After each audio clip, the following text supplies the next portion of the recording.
Alright, Kevin, again, we're back in action here. Looney Tunes back in action, right? And we're learning Torah again. Baruch Hashem, we're able to upload some of the stuff that we recorded over the past 2 weeks that we were unfortunately not able to share Torah here.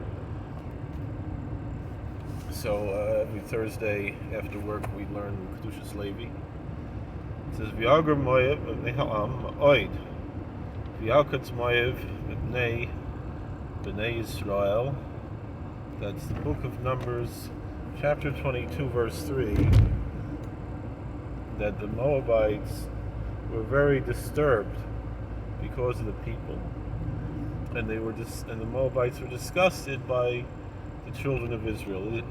The Kedushas Levi here has a very incredible diuk here, which seems to be absolutely appropriate and also goes together with what we quoted from the Archaim HaKodesh.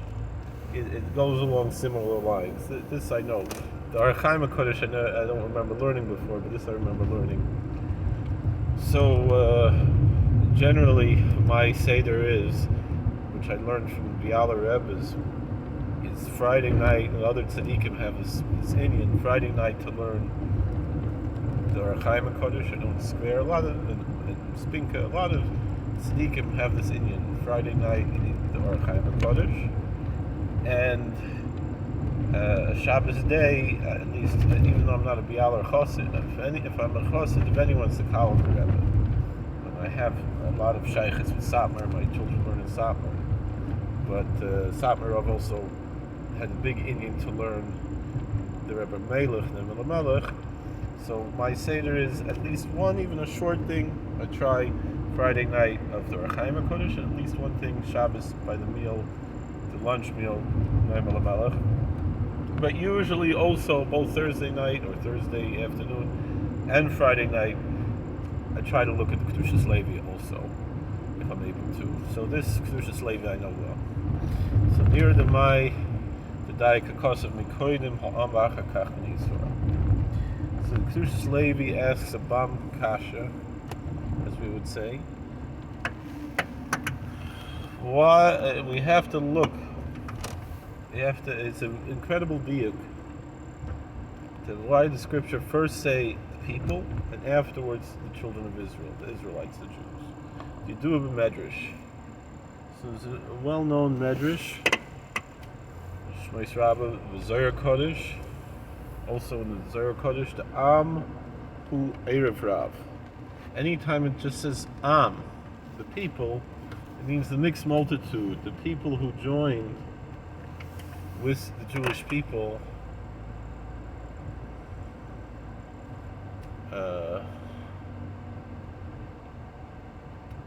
Those are the people, the mixed multitude that converted. That's what it means. The Moabites are very upset, perturbed, disconcerted by the people. Why? Machmas ha'am Erev Rav. This is a positive view of the Erev Rav. Usually with the Erev Rav, it's not such a friendly view of these people. But the truth is, some of the tzaddikim looked very positively at the Erev Rav. Victor Miller was among them. Even though the Zohar Kodesh has also negative things with the Erev Rav, I've mentioned before that my theory is comparing with the Zohar Kodesh and the simple meaning and so forth, that the negative teachings of Erev Rav mean a non-human Erev Rav, somewhat extraterrestrial hybrids. Erev meaning mixed, hybrids. These are the hybrid masters. Rav also could mean multitude or abundance, also could mean a master, a rabbi.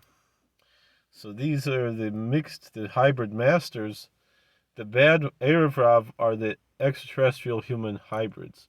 But the good Erev Rav were the human beings from other nations who converted to Judaism. There could be good extraterrestrials, also extraterrestrial hybrids. We've spoken about this many, many times. But anyway, Machmas Ha'am, Erev Rav Pachat Sharosha Kol Makom Shishol Sheichim Miskayim Lahem Gerim.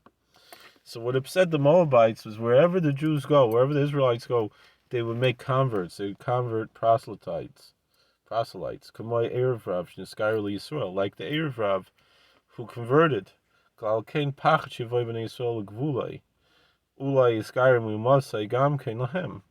And their fear was that if the Israelites passed through their borders, they would also convert some of the Moabites. But what difference does that make? Why should they be bothered with that? Then it explains why were they. What would bother them if some Moabites would convert? In fact, we know it's where Rusa Moavia, the King David's lineage comes from Emishal Malchus, that Ruth was a Moabite princess who converted to Judaism. And so why should the Moabites be upset about that? That's what it says in the Moabites. They were disgusted by the children of Israel. They were tremendous, I guess what we call today anti-Semites. I don't like that term. They were Jew haters. And obviously their hatred was against their religion because they were upset if maybe some of their own people would convert to this religion. And so that is an explanation of these two terms that initially when we would see it, you would think that Ha'am means the entirety of the Jewish people, and it does mean part of the Jewish people. It means the converts. That's what bothered the Moabites, and it was because they were detested by the Israelites as a whole. So there's a lot to be said about this, but in general, it shows also the positive aspect that that's our mission of the Klal Yisrael, is to make Gerim. That God sends us, the Gemara says in Psachim, that the Jewish people were exiled from their land in order to add converts. So can you go get her? Where's she going? She's going to the street. So thank you for watching. God bless. Please like, share, and subscribe, comment. We'll see you later. Alright, how do I turn this thing off?